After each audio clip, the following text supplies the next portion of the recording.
يا أيها النبي اتق الله ولا تطع الكافرين والمنافقين إن الله كان عليما حكيما واتبع ما يوحى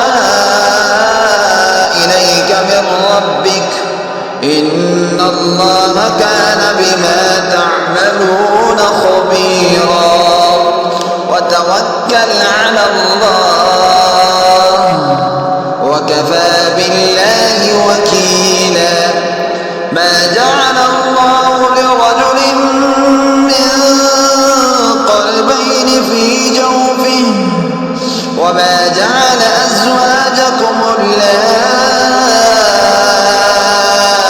تظاهرون منهن أمهاتكم وما جعل أدعياءكم أبناءكم ذلكم قولكم بأفواهكم والله يقول الحق وهو يهدي السبيل। दोस्तों गाने फिल्में उनको तो सब लाइक कर देते हैं, आज अल्लाह के कलाम को भी लाइक और सब्सक्राइब कर लेना। शुक्रिया, जज़ाकल्लाह खैर।